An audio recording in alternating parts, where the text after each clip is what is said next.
Of course,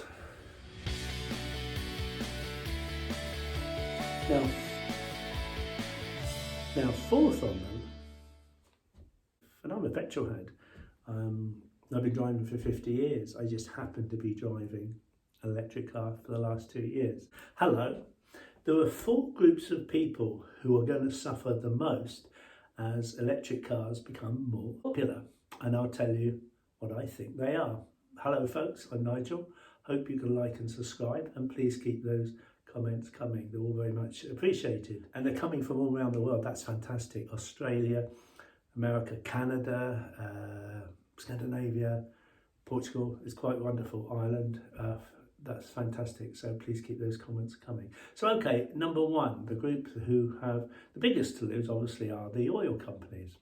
But of course, their business is quite diverse, and it's in every country and they're in every continent. And as they're going to sell less and less oil to Scandinavia and then the UK, Europe, they'll probably sell more to Africa. They won't be selling a lot in China because they've got so much of their own renewable energy. And of course, as more wind power comes along, more hydro, solar, their growth days are over, and so they've obviously got a lot to lose. The second group that I think have a lot to lose will be the motor manufacturers, those that aren't doing very well when it comes to producing EVs. Now, Hyundai are not one of those. They're doing excellently with EVs. But you know, the big legacy automakers that every now and again their CEO says, oh no, EVs are not the future. And you wonder how much longer they're going to be a CEO. The good days are going to be over for a lot of these companies producing ICE cars. Now, the third group who stand to lose a lot are the dealerships, especially in Europe and America, where they have really liked having their markups. Yeah, I mean, some states you can't sell a car that is not through a dealership. If you're from the States, please leave a comment below. Let me know your experiences of dealing with a dealership. These are terrible.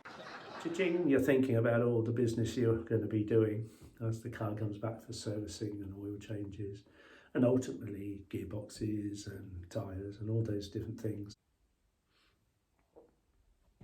Now, fourth on the list are 8 billion people who are on the planet who don't own an EV.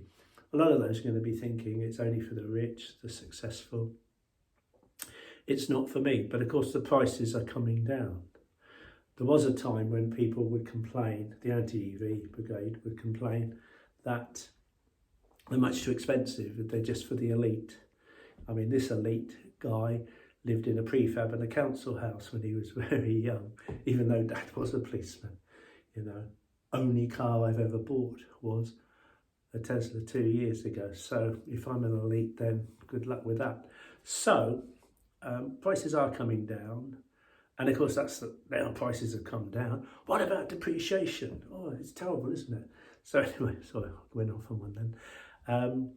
There are 8 billion people who think, well, they're not going to be able to afford one. All your life, you've been filling up at pumps, no matter how old you are, if it's just a few years or all your life. And I'm a petrol head. I've been driving for 50 years. I just happen to be driving an electric car for the last 2 years. But you know what? I'm really not going back. You know, when something gets better, you know, when you get a car with air conditioning, you're not going to get a car without air conditioning and all the luxury features. You know, over the years, cars have got a little bit better every time. I bought a second-hand one and it got a lot better when I bought my Tesla. People who don't own an electric car are going to be concerned that they'll probably have to spend a little bit more than they have been. But of course, a lot of people can charge at home. Billions can. Not everyone, but the government have grants for companies, for people to charge at work at the car parks. There's also grants for blocks of flats where they can apply to put in charge units. And we're not pro, our government are far from being pro EVs. They're doing the absolute minimum. They've taken away most of the subsidies. Oh, that was another thing. And when people say to me, oh yeah, your car's subsidised by the government. Why should you rich person, which I'm not, why should you have a big fat subsidy from the government?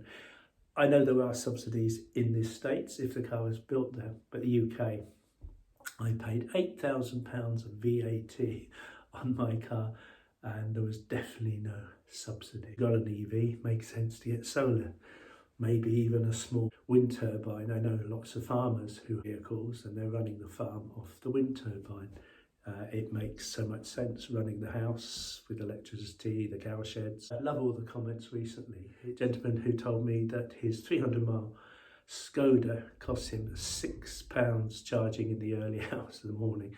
Well, that's less than a gallon of petrol, isn't it? But you haven't seen gallons at a petrol station for decades. It's all in litres.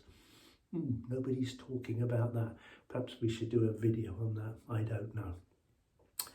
Anyhow, thanks very much for getting this far, and I hope the sound quality is improving.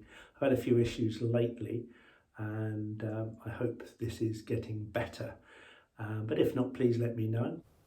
Some people seem to think that driving an EV, it's more complicated, and they say, I'm driving along the road, if I need gas, I stop at a gas station. But with an EV, it's so complicated, but it's really not.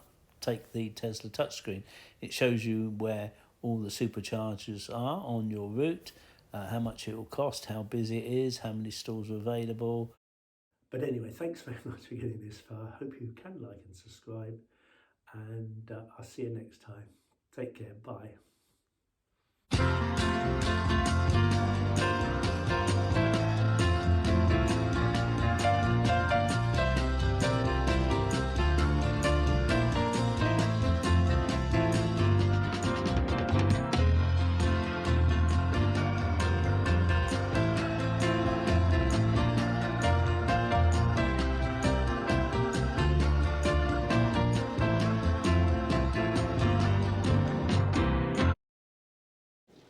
These are terrible.